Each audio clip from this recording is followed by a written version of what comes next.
सभी संत शास्त्र मांस मछली खाना मना करते हैं, जबकि विज्ञान संतुलित भोजन में इन्हें शामिल करता है। क्या संत शास्त्रों के हिसाब से विज्ञान गलत है? नहीं, विज्ञान अपनी जगह है, साइंस अपनी जगह है, शास्त्र अपनी जगह है। ठीक है, दोनों अपनी अपनी जगह क्या है, ठीक है। साइंस से पौष्टिकता के आधार पर, स्वास्थ्य के आधार पर बातें कर रहा है, समझ गए ना।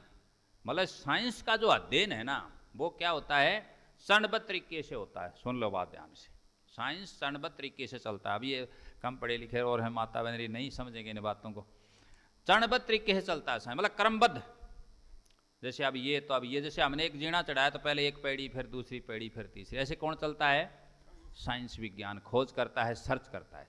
साइंस ये देखता है कि शरीर के लिए उपयोगी पौष्टिक आहार क्या है, जिसमें सभी न्यूट्रिएंट्स हों, सभी विटामिन हों, प्रोटीन, सब चीज़ हो, वसा हो, कार्बोहाइड्रेट हो, प्रोटीन हो, खनिज लवण हो, सारी चीज़ें हो, न्यूट्रिएंट्स हो। ये अध्ययन साइंस करता है, तो साइंस अपने अनुसार बताता है। समझ गए इस बात को। शास्त्र क्या कहते हैं कि वो दया का भाव रखते हैं, वो सभी जीवों को समान समझते हैं, तो वो सोचते हैं कि जीव हत्या करना क्या है, अपराध है।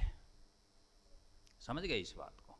इसलिए दोनों अपनी अपनी जगह क्या हैं, ठीक है। और कुछ उनके अध्ययन में, कुछ चीज़ों में, रिसर्च में, सर्च में गड़बड़ भी हो सकती है, वो अलग बात है। तो संतुलित भोजन में इन्हें हम शामिल करते हैं। क्या संत शास्त्रों के हिसाब से गलत? नहीं, गलत नहीं। विज्ञान भी सही है और संत शास्त्र भी सही हैं। जो सही बातें हैं वो उन बातों के लिए सही है, सार की बातों के लिए वो अपने हिसाब से चल रहे हैं कि हिंसा न की जाए, पाप न किया जाए।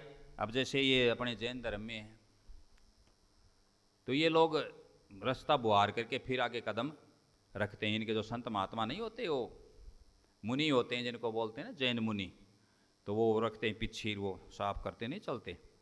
और जब कीड़ी इधर से आती दिखाई देती तो मार्ग चेंज कर देते हैं, रास्ता बदल देते हैं। ठीक है, एकदम। इनके दो शाखाएं होती हैं, एक श्वेतांबर और एक दिगंबर। तो वैसे मैंने आँखों से देखा है। हम एक बार उसी स्पोर्ट्स एथलेटिक्स में यहाँ गए हुए थे, टमकोर, उस समय मैट्रिक में थे हम। तो मैं गया था उसमें कल्चर प्रोग्राम में, भाषण में, इसमें संगीत में।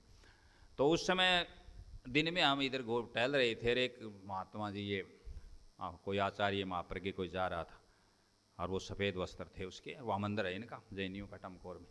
और वो चलता चलता एकदम झटके से मुड़ गया, तुरंत स्टॉप, टर्न ले लिया। अब बच्चे थे, जिज्ञासा थी, पास में जो हमारे गुरुजी थे उनसे हमने पूछा कि क्या मामला है। उनको भी नहीं पता था। फिर धीरे धीरे वहाँ के लोगों से पूछा, उन्होंने कहा कि ये जैन मुनि है, ये इधर अचानक चल चलते ऐसे ऐसे क्या करते हैं, फिर इधर से इधर, इधर से इधर। तो उन्होंने कहा कि कोई जीव दिखाई दे दिया इनको। क्या दिखाई दिया? कोई जैसे कीड़ी चींटी चल रही है, उनका नाड़ चल रहा है, वो आगे दिखा तो इन्होंने अपना मार्ग चेंज कर दिया, बदल दिया रास्ता। तो वो अहिंसा के पुजारी है। समझ गए इस बात को। तो ये चीज़ें ध्यान में रखो। तो ऐसे अलग अलग भाव हैं, विचार हैं, और संत शास्त्र कह रहे हैं वो भी ठीक है, वह भी ठीक है।